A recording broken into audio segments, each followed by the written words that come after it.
ഇത്തവണത്തെ പൊങ്കാലോത്സവത്തിലും cinema serial താരങ്ങൾ എത്തിയിട്ടുണ്ട്. എന്ത് തിരക്കുകളുണ്ടെങ്കിലും ഈ ദിനം ആറ്റുകാൽ അമ്മയ്ക്കായി മാറ്റിവെക്കുമെന്നാണ് താരങ്ങൾ പറയുന്നത്. താരങ്ങൾ പൊങ്കാലയിടുന്നത് കാണാൻ തെക്കേ നട പരിസരത്ത് ആരാധകരും തിങ്ങി നിറഞ്ഞു.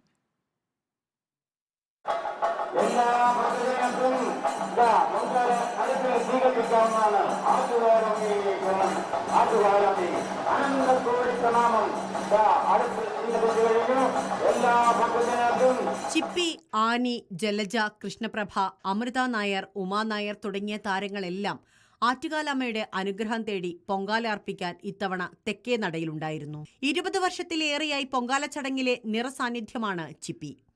ഇത്തവണയും പതിവ് തെറ്റാതെ പൊങ്കാലയ്ക്കെത്തി. ഇത് ഒരുപാട് വർഷമായി, ഒത്തിരി വർഷമായി. ഞാൻ അങ്ങനെ നോക്കിയിട്ടില്ല എത്ര വർഷമായി എന്ന്. അല്ലാതെ ഞങ്ങൾ ഇന്നലെ ക്ഷേത്രത്തിൽ തൊഴാൻ പോയപ്പോഴും ഒക്കെ ഭയങ്കര തിരക്കായിരുന്നു. അപ്പം അത് ലക്ഷക്കണക്കിന് ആളുകൾ കൂടുന്നെന്ന് പറയുമ്പോൾ തന്നെ അമ്മയുടെ ഒരു ശക്തിയല്ലേ അത് കാണിക്കുന്നത്.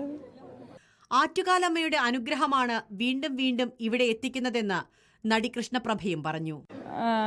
അങ്ങനെ പ്രത്യേകിച്ച് അങ്ങനെ വ്രതം എന്ന് പറയാൻ ഞാൻ മോസ്റ്റ്ലി വെജിറ്റേറിയൻ ആണ്. അപ്പോൾ അങ്ങനെ ഇതിനായിട്ട് അങ്ങനെ എടുക്കേണ്ടതില്ലെങ്കിൽ കൂടിയും നമ്മൾ ദൈവികമായിട്ടെല്ലാം പ്രാർത്ഥിച്ച് അങ്ങനെ തന്നെ ഇടുകയുള്ളൂ. പൊതുവേ നമ്മൾ പറയും ഇപ്പം നല്ല കാര്യങ്ങൾ നടക്കുമ്പോൾ അതിന് ശേഷമോ അല്ലെങ്കിൽ അതിന് മുൻപോ ചെറിയ ഒരു ചാറ്റൽ മഴ പെയ്യുന്നത് ദേവിയുടെ അനുഗ്രഹമാണോ എന്ന് പറയും. അപ്പം അങ്ങനെ നമുക്കിത് കണക്കാക്കാം. ആദ്യത്തെ പൊങ്കാല അനുഭവങ്ങളെക്കുറിച്ച് യുവതാരങ്ങളും അനുഭവം പങ്കുവച്ചു. ആദ്യത്തെ പൊങ്കാലയാണ്. ഞാൻ ആക്ച്വലി ട്രിവാൻഡ്രത്ത് ഒരു 10-13 വർഷമായി. പക്ഷെ എനിക്ക് ഇതുവരെ പൊങ്കാല ഇടാൻ പറ്റിയിട്ടില്ല. ആഗ്രഹം കുറേ നാളായിട്ട് വിചാരിക്കുന്നുണ്ട് പൊങ്കാല ഇടണമെന്ന്. അങ്ങനെ ഒരുപാട് ആഗ്രഹങ്ങളുണ്ട്. ഇപ്പം പറയാൻ പറ്റുന്ന ആഗ്രഹം എന്ന് വെച്ച് കഴിഞ്ഞാൽ ഒത്തിരി ആഗ്രഹങ്ങളുണ്ട്. അങ്ങനെയാണ് അമ്മയെ കാണാൻ പറ്റി. ഇന്നലെ അമൃതയുടെ ഫ്രണ്ടാണ്. അങ്ങനെ ഫസ്റ്റ് ടൈമായിട്ട് പൊങ്കാല ഇടാൻ പോകുന്നു.